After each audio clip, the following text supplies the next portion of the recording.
Bangga orang boga Kangjeng Nabi seperti itu, bener-bener manusia penyelamat anu mikiran umat.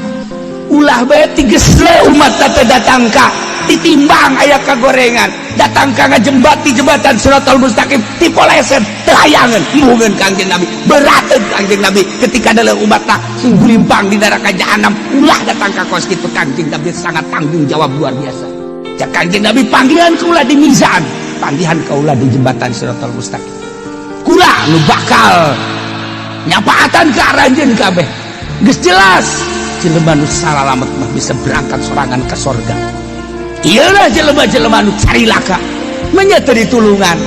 Panggihan kula di mizan, panggihan kula di jembatan Siratal Mustaqim. Kula dia azizun alil ma'anit.